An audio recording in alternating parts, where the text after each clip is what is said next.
आणि तो मुलगा 10वी पास झाला. त्याच्या आई वडिलांना एवढा आनंद झाला, त्याला काहीच येत नव्हतं. त्याला सांग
असा जीव हा अधिकारी.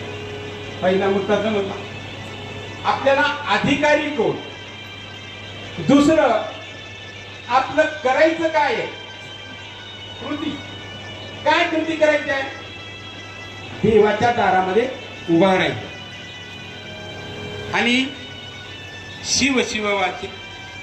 तोंडाला शिव शिव म्हणायचं. शिव आणि शिव दोनदा का म्हणले, शिव वाचे का म्हणले, दोनदा सांगितलं थोडा प्रभाव. लाल लाल भडक रंग, लाल लाल दोनदा म्हणलं की त्याचा प्रभावीपणा वाढतो. म्हणजे शिव शिव दोनदा सांगितलं. शिव शिव वाचे म्हणजे या वाचने शिव शिव. तर ती काय करायची आहे, फक्त आपल्याला देवाच्या दारामध्ये उभा राहून शिवाचं महादेवाचं नाव घ्यायचं. दुसरं याचं काय प्रयोजन, काय फल काय. हे केल्यानंतर काय होणार आहे, मुक्ती सायुज्यता लाभ होय. बरोबर आहे. पाप पुण्य न उरे विकल्प न शिवे विकल्प संकल्प अपघाती ब्रह्म. म्हणजे हे प्रयोजन आहे. प्रयोजन म्हणजे फल.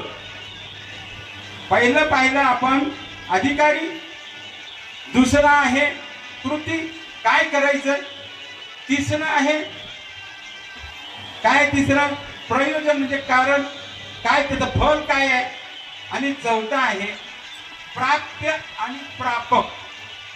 शब्द थोडे अवघड आहे, लक्षात घ्या. प्राप्य म्हणजे आपल्याला काय मिळवायचं आहे आणि मिळवणारा कोण आहे. प्राप्य म्हणजे मिळवणारा आणि प्राप्य म्हणजे काय मिळवायचं आहे ते. मिळवणारा आणि जे मिळवायचे ते आणि जो मिळवणारा आहे त्यांचा संबंध आहे की नाही. आपल्या नुसतं आपण आधी काय सामान्य माणूस महादेवाच्या दारात किंवा कोणत्याही देवाच्या दारात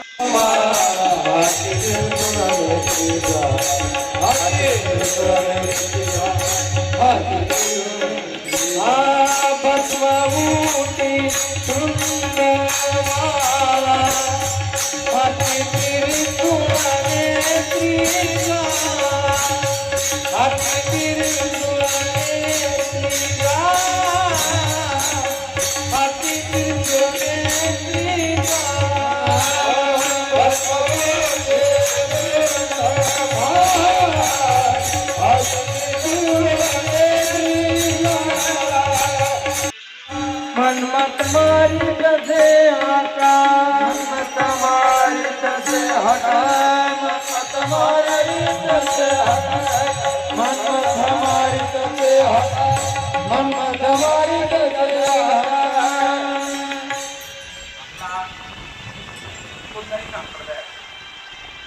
संप्रदाय असतो, त्या संप्रदायाची काही प्रमुख अंग असतात, प्रमुख त्याचे घटक आहेत.